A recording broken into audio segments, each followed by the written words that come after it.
Second chapter हम देख रहे थे। अर्जुन नहीं लड़ना चाहता है और भगवान श्री कृष्ण उसको निरंतर प्रेरित कर रहे हैं, तुमको ये युद्ध करना चाहिए। और बहुत कुछ तात्विक दृष्टि से यानी दृष्टिकोण से बताते हैं क्यों लड़ना चाहिए, क्यों युद्ध करना चाहिए। युद्ध में कोई किसी को मारता नहीं है। आत्मा तो शाश्वत है और निर्गुण निराकार है, शाश्वत है, वो कभी नहीं मरता है। वो किसी को कोई मार सकते भी नहीं है, मरता भी नहीं है। फिर तुम इतना चिंता क्यों करता है? तुम्हें इस धर्म युद्ध को करना पड़ेगा। यही एक हम देखते हैं नियरली 30-40 तक एक ही बात रिपीट करते हैं। यानी अर्जुन को पहले तात्विक दृष्टि से, फिर लौकिक दृष्टि से, फिर सामाजिक दृष्टि से, फिर कर्तव्य की दृष्टि से, उसके बाद में उसको कीर्ति की दृष्टि से एक ना एक कुछ उनको हैमर कर रहे हैं कि नहीं, ये युद्ध मुझे करना है, तुमको करना ही पड़ेगा, और उसको एक्सेप्ट करना चाहते हैं। इसलिए हम बहुत रिपीटेशन इसमें देखते हैं, जो आत्मा है आत्मा है आत्मा है, आत्मा नहीं मरेगा, यही बात रिपीट करके बोल रहे हैं। हमें भी वैसे है ना, एक बार ने गुरु ने बताया तो एक बार बताने से नहीं होता है, बार बार बोलना पड़ेगा। तो फिर भी बोलते हैं क्यों नहीं ध्यान नहीं होता है, क्यों कंसंट्रेशन नहीं होता है। बहुत कुछ बताया है, शास्त्र बताते हैं, गुरु बताते हैं, सब कुछ करते हैं, फिर भी हमारे से नहीं होता है। तो बार बार बोलना पड़ता है, बार बार हमारे मन को बार बार बोलना पड़ता है कि ये रास्ते से जाओ, ये रास्ते से जाओ। मन सुनेगा नहीं। अर्जुन के जैसे अभी बोलना पड़ रहा है, वैसे हमारे मन भी वैसे ही है, ऐसे करो ऐसे करो ऐसे करो, बच्चों के जैसे। तो अभी हमारा लास्ट श्लोक में मैंने बताया था, वासांसि जीर्णानि यथा, जैसे हम कपड़े जीर्ण होने से या पुराने होने से हम उसको फेंक देते हैं, उस फेंक देने में से हमारे कुछ मन में दुख नहीं होता है। अरे मैंने इतने दिन से पहन लिया है, अब क्यों फेंक दूँ, इतने दिन से तो पहन लिया, ऐसे तो रखते हैं क्या हम लोग? आजकल तो 1 साल पहनने से सेकंड साल में नहीं पहनते, 10 बार पहनने के बाद में। हमारे वहाँ तो सेकंड हैंड कपड़े आते हैं ना, मुझे बताइए तो ये तो यूज़ ही नहीं किया। हाँ मतलब 1-2 बार यूज़ किया भी नहीं, मैंने इतना ये है। तो अभी जीर्ण हुआ अवस्था, तो उनको तो कुछ मन में नहीं आता है कि ये अच्छा है, कुछ और दिन पहनो। न माँ शिष्य माँ को देखिए, जीर्ण कपड़े कैसे 8 बांध के सिलाई करके वैसे करके पड़े थे, लेकिन आजकल नहीं होता क्योंकि फेंकने में मन में नहीं आता है। तो शरीर भी ऐसा ही है ना, शरीर भी ऐसा ही है। तो जीर्ण हो गया, नहीं हो रहा है, तो अभी रख के क्या लाभ है, जाने दो ना। तो वैसे भी शरीर जाएगा, लेकिन आत्मा तो वही है, जो उसके पीछे में जो चंदन करते हैं वो वही रहेगा। वैसे ही नैनम छिंदन्ति, नेक्स्ट 23rd का है अभी, नैनम छिंदन्ति शस्त्राणि नैनम दहति पावकः न चैनम क्लेदयन्त्यापो न शोषयति मारुतः। क्या है, आत्मा को कोई शस्त्र से नहीं काट सकते हैं और अग्नि से जला नहीं सकते हैं। न चैनम क्लेदयन्त्यापो न शोषे, मारुत यानी वायु उसको शोषण यानी सुखा नहीं सकता है। ऐसे आत्मा निर्विकार और शाश्वत है। आत्मा का धर्म अलग है, देह का धर्म का अलग है ना। देह तो जलाने से जलेगा, है ना, सूख जाता है, यानी पानी से गीला हो जाता है। लेकिन आत्मा वैसे नहीं है। आत्मा को तो शरीर को टुकड़ा कर सकते हैं, कोई आयु से कोई हाथ कट सकता है ना, कुछ भी मशीन में कुछ हाथ पैर कट सकता है, लेकिन आत्मा का वैसा कुछ नहीं है। तो आत्मा चैतन्यमय है। आकाश क्या है, आकाश की जैसे विशाल है, उसे कोई कुछ नहीं कर सकते हैं। फिर है 24, अच्छेद्योयम अदाह्योयम अक्लेद्यो अशोष्यैव च नित्यं सर्वगतस्थाणु अचलोयम सनातनः। आत्मा को कोई काट नहीं सकता, सेम रिपीट कर रहे हैं, काट नहीं सकता है, जला नहीं सकता है, भिगा नहीं सकता है, सुखा नहीं सकता है, क्योंकि वो नित्य है, वो शाश्वत है। शरीर शाश्वत नहीं है, नित्य नहीं है, इसलिए वो जल जाएगा या नष्ट हो सकता है। आर्य क्या है? अस्थाणु है, अचल है, और सनातन है।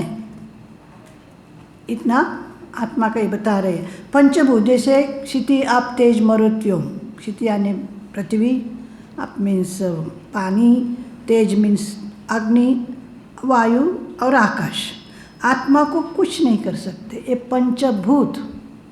ये पंचभूत शरीर को कुछ हो सकता है, लेकिन आत्मा को उससे कोई अफेक्ट नहीं होता है। शरीर अभी हमारे मरने के बाद क्या होता है? पंचतत्व में विलीन हो जाता है। जहाँ जहाँ से वो आया है वहाँ वहाँ अग्नि में दाह करेंगे तो ये पृथ्वी की अंश पृथ्वी में मिल जाता है, और वायु जला देने तो वायु के अंश शरीर में, तो आपको डॉक्टर्स लोग मालूम है कहाँ कितना वायु है, कितना पानी का पोर्शन है, कितनी मांस का पोर्शन है, कितनी रक्त का, पानी का, है ना, वो सब शरीर में पोर्शन है। वो पोर्शन सब पृथ्वी में पंचतत्व में विलीन हो जाता है। लेकिन आत्मा देह नहीं है, वो देह का परे है, इसलिए उसे कुछ देह को नष्ट होने से भी आत्मा कुछ नहीं होता है। शरीर के पीछे जो आत्मा है वो कुछ भी होता नहीं है। तो क्या होगा अभी किसी को जैसे हमारे जो शैडो है, छावा पड़ रहा है, अगर वहाँ कोई तो गरम लगाएंगे, गरम करेंगे तो उससे क्या हमें गरम लगता है क्या? जो शरीर के छावा में कोई पीछे पीछे आ रहे हैं, वहाँ से कुछ जला दिया तो उस गरम तो हमें जैसे नहीं लगता। वैसे ही जो अंदर जो आत्मा है, तो शरीर को कुछ हो गया तो अंदर जो आत्मा है वो जैसे शैडो जैसे है, या आत्मा ये क्या बोलते हैं उसको, शाश्वत, जो अंदर जो मन, जो अवांग मनुष्य गोचरम, यानी मन के भी परे हैं, देश से भी परे हैं, काल से भी परे हैं, अवांग मन के भी पीछे है, उसको कुछ वो अफेक्ट नहीं होता है। आत्मा नित्य है, किसी प्रकार का बदलाव उसमें नहीं होता है। नित्य बताए ना अभी, नित्यम, अच्छेद्यम क्लोशे होता, नित्य सर्वगता, नित्य यानी परमानेंट। जैसे सिनेमा में या ड्रामा में कुछ स्क्रीन के ऊपर हम लोग कुछ देते हैं, आइदर ड्रामा या जो कुछ भी चल रहा है, तो उसके ऊपर आंधी आती है, ये आग जल रही है, या कुछ रो रहा है, कुछ हो रहा है, सुख दुख का सब सीन आ रहा है, उसको देख के हम भी रोते हैं, हम भी हंसते हैं, सब कुछ होता है। लेकिन जब भी ख़त्म हो जाएगा, स्क्रीन का इफेक्ट होता है क्या? स्क्रीन जैसे के तैसे वैसे ही है। वैसे ही अगर हम देखेंगे, उस स्थिति में जाके हमको देखेंगे कि हमारे बचपन से हमारे अभी तक जो लाइफ हुआ है उसको एक साक्षी रूप से देखेंगे तो कितना दुख हुआ, कितना सुख आया, कितने आनंद का घड़ी आ गए, कितनी हमारे क्लेश का, चिंता का कुछ बचपन से हो गया है, हमारे सामने सिनेमा के जैसे जा रहा है, वी आर सीइंग इट। तो वो कौन देख रहा है? वो स्क्रीन, साक्षी रूप, वही आत्मा है जो साक्षी रूप है, इस शरीर के ऊपर से जा रहा है, वो देख रहा है। लेकिन बट दैट आत्मा इज नॉट अफेक्टेड, वो नहीं अफेक्ट है, वो साक्षी रूप से देख रहा है। हम सोच रहे हैं उस आत्मा को हम हमारे शरीर से युक्त कर लेते हैं, यानी एक रूप कर लेते हैं। इसी से सोच रहे हैं हमें दुख हो रहा है, हम सुखी से हैं, हम धो रहे हैं, ये मर जा रहे हैं, मेरे लोग मर जा रहे हैं, ऐसे हमारे मैं और मेरा, इसमें उसको बांध लेते हैं। लेकिन आत्मा वैसे नहीं है। आत्मा सर्वगत यानी सर्वव्यापी, सर्वत्र है। वो ऐसी जगह नहीं जहाँ आत्मा या चैतन्य नहीं है। और क्या है? स्थाणु। स्थाणु यानी अचल, इमूवेबल, इसको मूव नहीं होता है। प्रपंच में आत्मा के बिना सब कुछ चलमान है। आत्मा जाएगा कहाँ? इसलिए ये सब उपनिषद में, तो इसलिए तो पहले ही बताया ना, सर्वोपनिषद होगा वो। उपनिषद में ये सब बताया गया है। केन उपनिषद तदेशति तन्नयजति तद्धूरे तदंतरे तदु सर्वस्य बाह्य, सब कुछ माने इधर भी है, उधर भी है, अंदर भी है, बाहर भी है। अगर अंदर है, बाहर है, इधर भी है, उधर भी है, तो कहाँ जाएगा? इसलिए स्थाणु अचल, सर्वव्यापी है। जब सर्वव्यापी है, उधर के इधर उधर चलने का कोई प्रश्न ही नहीं उठता है, इसलिए अचल है। नाम रूप से बदलती इस दुनिया में आत्मा अविचल है। नाम रूप के बदलते हम हर क्षण बदल रहे हैं। हर क्षण हमारा इच्छा है, हर क्षण हमारे शरीर में भी बदलाव होता है। अभी जो बच्चा है 1 साल के बाद में वैसे नहीं ना, तो हर क्षण बदलाव होता है। लेकिन आत्मा नहीं, जो कुछ देश काल से बाधित या प्रभावित है, देह देश काल से प्रभावित है, लेकिन आत्मा नहीं है। लेकिन जो देश काल अतीत है, मन से भी बुद्धि से भी अतीत है, वो कैसे बदलेगा? मन का भी अतीत है। फिर मन का भी अतीत होने से भी साक्षी रूप से हम उसे क्या कर सकते हैं? महसूस कर सकते हैं। यानी कुछ क्षण के लिए सोच सकते हैं। जैसे मैंने अभी बताया, साक्षी रूप पर कि हमारा जीवन के जो हुआ है, अगर देखेंगे तो वो जो कुछ क्षण के लिए मैंने एक थोड़ा सा आभास मिलेगा, नहीं ये है। लेकिन जो उसका जो आनंद स्वरूप, जो उसका वही वो क्षण को उसको पकड़ना पड़ेगा हमें। जो ध्यान करते हैं, बोले ना, ध्यान में क्या होता है? जब मन एकाग्र होता है, जब करते करते ध्यान में क्या होता है? भगवान और जप ये डिफरेंस नहीं रहता है। मैं कर रही हूँ ये भाव नहीं रहता है, वो तब इष्ट ही रहता है। यानी जो जिसके ऊपर हम ध्यान करते हैं, जप करते हैं, वे ही रहते हैं, तब शरीर नहीं रहता है। वो कुछ क्षण के लिए होता है। कुछ क्षण के लिए जो आनंद मिला है ना, उसको पकड़ के रखना चाहिए। उसको जब भी बैठते हैं या सोचते हैं या ध्यान करते हैं, वो जो आनंद मिला, उस स्थिति को अगर हम और भी पकड़ने का कोशिश करेंगे, धीरे धीरे धीरे उसमें तल्लीन होने के लिए या स्थित होने के लिए कोशिश करेंगे, तभी ध्यान का और भी डीपर हो जाएगा। डीपर होके बाद में भाव या समाधि में चले जाता है। वो फिर क्या बताया उसने? सनास्थाणु अचलोयम सनातन। आत्मा क्या है? सनातन, यानी वो सदा है, पुराना। सनातन यानी पुराना, माने बहुत पुराना, यानी बहुत अभी आगे भी, यानी पहले भी था, अभी भी है, आगे भी है, रहेगा। यानी वो नहीं, ऐसे कोई क्षण या समय नहीं है, नित्य है, सनातन है, ऐसे बताते कृष्ण बता रहे हैं अभी। फिर अव्यक्तोयम, नेक्स्ट है अव्यक्तोयम अचिंत्योयम अविकार्योयम अयम उच्यते तस्मादेवं विदित्वैनं नानुशोचितुमर्हसि। आत्मा क्या है? अव्यक्त है, अचिंत्य है, अविकार्य है, इसलिए इसे जानकर तुम शोक मत करो। सिर्फ अर्जुन के बोलते शोक मत करो। आत्मा ही मेन है, शरीर कुछ भी नहीं है। शरीर आएगा जाएगा, आत्मा मेन है। वो कैसे है? और आत्मा अव्यक्त है, जिसको मन द्वारा, बुद्धि द्वारा या वाक द्वारा हम बता नहीं सकते, व्यक्त नहीं कर सकते हैं। हम जैसे दृश्य वस्तु देखते हैं ना, बाहर का ये सब कुछ देखते हैं, वैसे आत्मा को देख नहीं पाएंगे। यानी देखने से वो देखने का वस्तु नहीं है आत्मा। वो अनुभव का वस्तु है। हम देखेंगे बोलेंगे तो क्या होता है, द्वैत आ जाता है। देखने का कहेंगे तो एक कुछ वस्तु हो गया ना, मैं देख रही हूँ यानी कुछ तो मुझे मेरे अलावा और एक कुछ है तो होता है।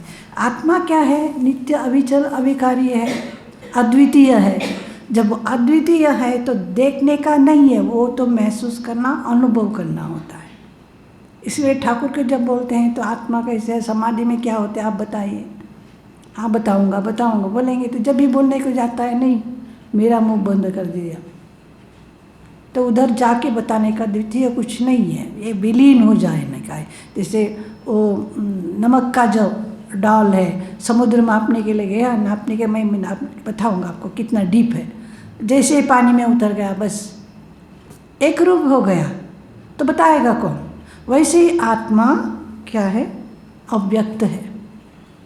उसको आप ये है करके बता नहीं सकते हैं, लेकिन उसके पीछे जो यानी शरीर के जो चैतन्य है उसको नहीं दे, आत्मा ये शरीर मन तो नहीं दे सकते हैं।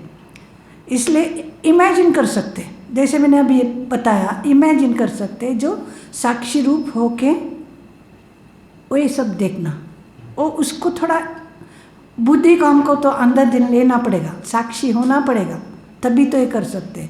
ये नहीं, ये है इमेजिन, थोड़ा इमेजिन कर सकते। जैसे पानी में कोई जाल फेंक दिया, मछुआरे सब करते हैं, मछली आता है, लेकिन तो आकाश आएगा क्या, जो एयर या आकाश या वायु उस जाल में नहीं पकड़ सकते। वैसे ही सर्वव्यापी आत्मा, उसको आप मन के जाल से उसको पकड़ नहीं सकते हैं। आत्मा अचिंत्य है, यानी अर्थात मन से उसके बारे में या चैतन्य के बारे में कल्पना नहीं कर सकते, कल्पना के अतीत है, परे है। हम किसी के बारे में चिंता करते या कल्पना करेंगे, वो कभी ना कभी तो क्या कभी ना कभी कल्पना करेंगे ना, कुछ हम सोचेंगे ये ऐसा है वो वैसा है, कल्पना करते, लेकिन उसका किसी देखने का, हमारे जो इंद्रिय ग्राह्य जो वस्तु है, आगे कुछ अनुभव हुआ है, उसके साथ तुलना करते हैं, तभी तो वो हाँ ये चीज़ ऐसे बता सकते हैं ना। एक बहुत सुंदर बगीचा आपने सोच लिया, यानी कहीं ना कहीं हमने एक अच्छा गार्डन देखा है, अच्छे फूल देखा है, तभी उसके साथ तुलना करते हैं, होता है। अच्छे गंध, सुगंध, यानी कुछ सुगंध हमने ऑलरेडी लिया है, धूप का सुगंध कुछ धूप का लिया है, चंदन का सुगंध हमने लिया है, तभी तो इस गंध के साथ या किसी अच्छे गंध के साथ तुलना हमारा होता है कि नहीं। We can come to the conclusion, है ना, ये ऐसे होता है। एक कुछ माने वास्तविक वस्तु बाहर का चीज़ से होता है, लेकिन जब आत्मा आता है तो ये तो सूक्ष्म है ना, इसके बारे में हमने तो कभी सुना भी नहीं, अनुभव भी नहीं किया है, तो ये मन के पारे है, अपने इमेजिनेशन के बाहर है, तो कैसे कर सके। इसलिए तो नहीं, कल्पना भी हम नहीं कर सकेंगे, क्योंकि वो देश काल निमित्त के टाइम स्पेस, देश काल निमित्त यानी टाइम स्पेस एंड कॉस, इसके परे है। टाइम स्पेस एंड कॉस इस दुनिया में होता है, आत्मा में नहीं होता है, वो उसके अतीत है। और फिर बताया अविकारी, आत्मा अविकारी है, विकार रहित है। विकार हमारे मन में होता है, शरीर में होता है, बाल्य यौवन वार्धक्य, जन्म से लेकर मृत्यु तक इस शरीर का होता है। बाल्यावस्था, यौवनावस्था, वार्धक्य, फिर बस चले जाओ, ये सब इस शरीर का होता है, देह का होता है, आत्मा का नहीं है। हमारे शोक का कारण क्या है, हम क्यों शोक कर रहे हैं, हमारे शोक का क्या कारण है, हाँ, अज्ञान है। हम तो आत्मा है, हमें पता ही नहीं है, हम जो, इसलिए स्वामी जी बोल रहे हैं, हम क्या बोलते हैं, अमृतस्य पुत्रा, तुम क्यों शोक कर रहे हो, अमृतस्य पुत्रा, है ना। तो हमें पता ही नहीं है हम अब आत्मा है। और ये तुरानंद महाराज जब गंगा में उतर गए, वो तो देख लिया वहाँ क्या वो मगर यानी क्रोकोडाइल सब बोल रहे हैं जो गया था, तो तब तो उनका जो हमारे जो रिफ्लेक्स एक्शन तुरंत ऊपर बाहर है, और तो सुना तो पट कर हम क्या आते हैं ना, बाहर आ गए रिफ्लेक्शन। फिर तो नेक्स्ट मोमेंट तो सोचा, अरे मैं तो वेदांती हूँ, मैं वेदांत आत्मा के बारे में सोचता हूँ, आत्मा सर्वव्यापी है, सर्व है, सर्व जंतु में है, सब कुछ है, वो ही आत्मा है, मैं भी आत्मा हूँ, फिर मैं क्यों डरूँगा। फिर गए, खड़े हो गए उधर, स्थिर होके खड़े हो गए, गंगा स्नान किया, ओ मगर उधर से चला गया। ये जो फील करना है ना, ये तो ज्ञान का लक्षण है, जो मैं आत्मा हूँ।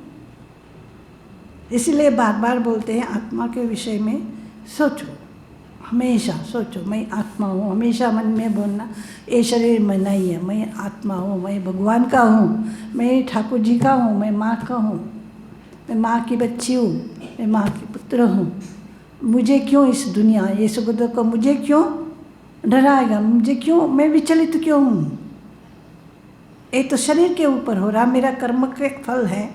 ये तो बहुत कठिन है बोलना, लेकिन कृष्ण का इसे बोलने का यही इरादा है कि जो उसको ये कर देना, जब बार बार एक ही बोल रहे आत्मा आत्मा आत्मा आत्मा, विकारी अनिनाशी अविशी एक बोल के उसके मन में वो जो मैं, मेरा गुरु, मेरा पितामह, मेरा भाई, मेरे नहा सबले सगे संबंध, ये उनको मारने का, मरने का है, मारने का है मुझे उनको, ये जो मन में उसमें बैठ गया है, उसको निकालने के लिए इतना सब उनको बोलना पड़ता, बार बार बार हैमर करना। हमें भी तो वैसे ही है, हमको तो मालूम है, लेकिन हम भी नेक्स्ट मोमेंट, जैसे ठाकुर बोलते हैं ना, गंगा स्नान करने के समय पाप सब वो बड़े झाड़ के ऊपर बैठता है, और स्नान करके ऊपर उठता है, तुरंत आके अपने कंधे पर बैठ जाता है।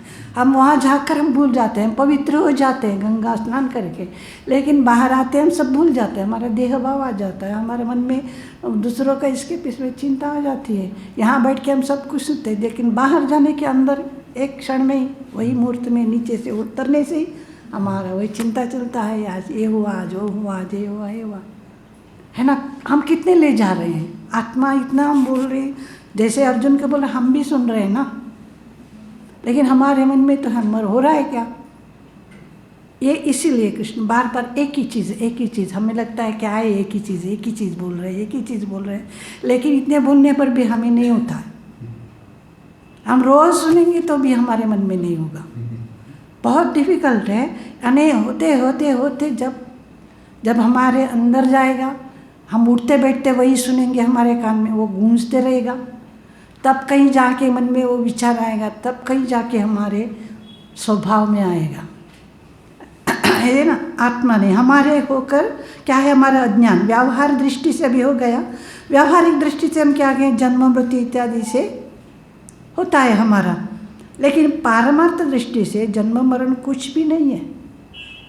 व्यावहारिक दृष्टि से हमने जन्म लिया, हमारे सब संस्कार होता है, जन्म संस्कार थे, जब होना, नामकरण, ये करना, वो करना, वो करना, फिर उपनयन, ये सब संस्कार होता है किसको, आत्मा को नहीं, इस शरीर को, ये सब इस शरीर को।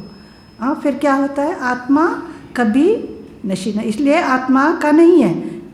युद्ध में देह का नाश होता है, देह का नाश होता है, आत्मा का नहीं। मृत्यु शरीर का होता है, इसलिए कर्म नाश होने तक उसे इस शरीर का छोड़कर दूसरे शरीर में आना ही पड़ेगा। जब तक इस आत्मा का साक्षात्कार नहीं होता है, यानी अज्ञान का नाश नहीं होता है, ज्ञान रूपी नहीं बनता है, तब तक हम कर्मपाश में रहेंगे। हमको आना ही पड़ेगा, आना जाना, इस घर से जाना, उस घर में आना, यहाँ से जाना, वहाँ से आना, ये आना जाना रहेगा ही। कर्म नाश हुआ तो जैसे क्या होता है, एक बिंदु, पानी का एक बिंदु जैसे सागर में गिरा या नदी में गिरा तो क्या हुआ, नदी बन गया, सागर बन गया। वैसे ही आत्म साक्षात्कार या ज्ञान प्राप्ति होने से वो एक रूप हो जाता है, तब हमें वापस आने का ज़रूरत नहीं पड़ती है, सारे ब्रह्म में एक रूप हो जाते हैं। इसलिए तुम शोक करने के क्यों शोक कर रहे हो? तुम शोक करने का कोई कारण नहीं है, क्योंकि मर रहा है देह, आत्मा तो नहीं। तुम्हारे पितामह भी नहीं मर रहे हैं, पितामह का शरीर जा रहा है, गुरु का शरीर जा रहा है, तुम क्यों मर रहा है? तो अर्जुन सोचो मत। इसलिए युद्ध करके तुम सोचा युद्ध करके किसी को मार लिया है? नहीं। तो युद्ध करने से आगे बढ़ो।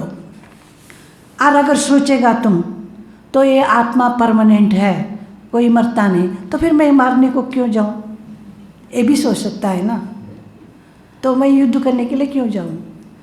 तो कृष्ण करते हैं कि युद्ध करने का इच्छा तुमने नहीं किया है। युद्ध करने के आगे बढ़े कौन? कौरव लोग, है ना। युद्ध को अर्जुन ने कृष्ण ने मांगने के लिए तुम 5 गांव दे दो, छोटी छोटी विलेज इनको। तो बोले नहीं, एक सुई की जैसी जितना ज़मीन है उतना भी नहीं दूंगा तुमका। अगर लगेगा तो कुछ गांव लगेगा तो राज्य लगेगा तो तुम युद्ध करके प्राप्त कर लो, हम नहीं देंगे। तो युद्ध किसने शुरू किया है? कौरव ने। तो तुम क्यों रो रहे हो? तो युद्ध तुमने अपने हो से तो नहीं किया है, उन लोगों ने मांगा है। तो ये सोचकर भी तुम युद्ध करना चाहिए, युद्ध से वापस नहीं जाना चाहिए। अथ चैनं नित्यजातं नित्यं वा मन्यसे मृतं तथापि त्वं महाबाहो नैनं शोचितुमर्हसि। अगर तुम सोच रहे हो कि लोक व्यवहार, अभी लोक व्यवहार की दृष्टि में, अभी तो तात्विक दृष्टि से बोलने का होगा, अभी लोक व्यवहार की दृष्टि में बोल रहे हैं कि अर्जुन, अगर तुम ये सोच रहे कि अगर तात्विक दृष्टि समझ नहीं पा रहा है ये, तो लोक व्यवहार दृष्टि से बोलेंगे। देखो देवन दिनवन में जीव जन्माता है, जो भी जन्माता है उसको मृत्यु अवश्यंभावी है। कोई नहीं मृत्यु से मृत्यु को नहीं टल सकते हैं, मृत्यु होगा ही, जो भी करो। हाँ, ये तो सब लोक प्रसिद्ध है, इसलिए तो हमें इसको एक्सेप्ट करना ही पड़ेगा। हम डरते हैं मृत्यु के बारे में सोचने, मृत्यु के है ना, किसी भी बोलने हम तो मर जाएंगे तो हम मेरे मरने से करने बोले तो कैसे सब क्या अशुभ बात करते हैं, मृत्यु का बात करते हैं। यानी मृत्यु यानी हमारे लिए शब्द अशुभ है ना, है ना। कोई आपके बच्चे, आपके घर वाले कोई बोलेंगे मर जाऊंगी तो समझना, ऐसे बोलेंगे तो बोलेंगे कैसी बात कर रहे हैं, अशुभ का बात कर रहे हैं। ऐसे मरना क्या है, एक अशुभ है, वैसे नहीं है। मरना तो शुभ ही होगा, क्योंकि जो एक दिन तो मरना है। बाकी कोई तो जल्दी मरेंगे, कोई देर से मरेंगे। मरना तो हमको मरना ही, इट शुड बी।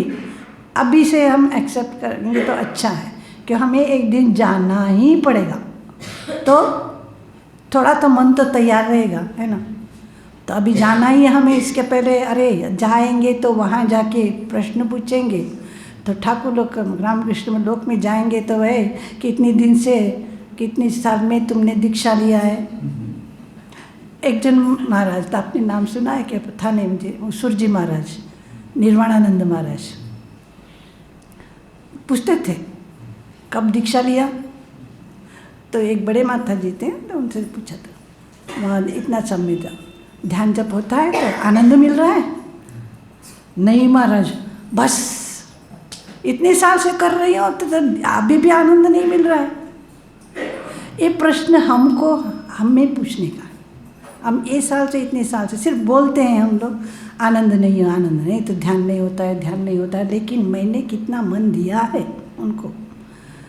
अगर ठाकुर पूछेंगे हम मर जाएंगे तो ठाकुर जाने के समय क्या बेटा इतना जब किया, कितना आनंद किया था, क्या उत्तर देंगे आप? सोचिए, हमें मैं कल जाऊंगी, मर जाऊंगी, तो पूछेंगे तो कितना सब किया है, ध्यान जब कितना दिया है, तो मंत्र दिया है, तो बताए तो मंत्र दिया है। ठाकुर बोलते हैं मंत्र दे, मन दिया है गुरु ने, अभी मंतोर यानी मंतोर, तो बंगाली में मंतोर बोलते हैं ना। अभी मन तुम्हारा है तो बताए तुमको, अभी हमारे मन को हम अगर कंट्रोल नहीं करेंगे, ये जो गीता में बता रहे हैं सब अनित्य है, अनिश्वर है, आत्मा शाश्वत है, अगर हम थोड़ा भी हमारे जीवन में नहीं लाएंगे तो वहाँ जाके उत्तर देना पड़ेगा। वो तो बहुत, वो गाना बहुत है ना, सजन रे झूठ मत बोलो। वही जाना पड़ेगा, ना हाथी है ना घोड़ा है, वहाँ पैदल ही जाना पड़ेगा।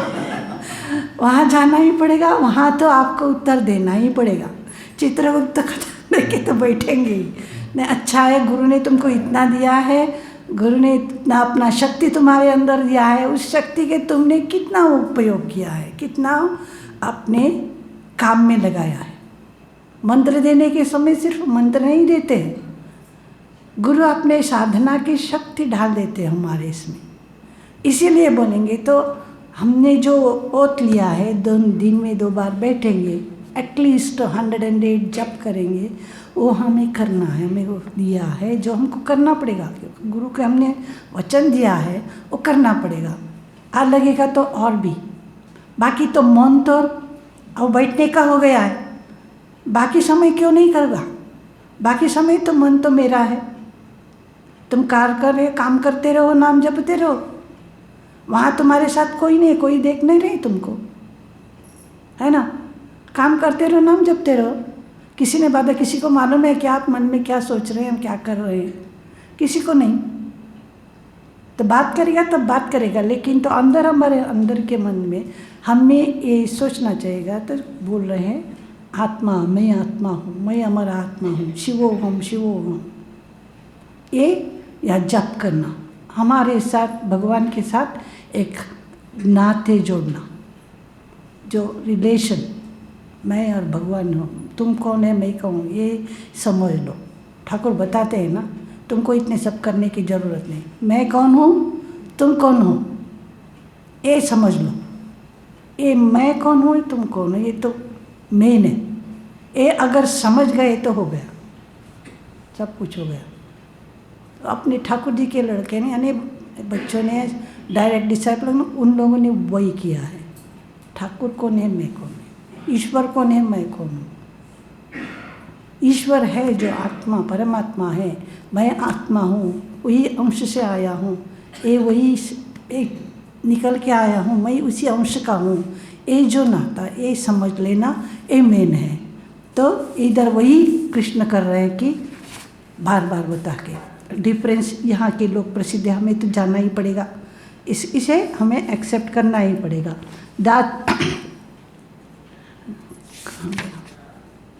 जातस्य ही न 27 है, जातस्य ही ध्रुव मृत्यु, फिर बोल रहे हैं जन्म ध्रुवम जन्म मृतस्य च तस्मात् अपरिहार्यार्थे न त्वं शोचितुमर्हसि। जातस्य ही ध्रुव मृत्यु,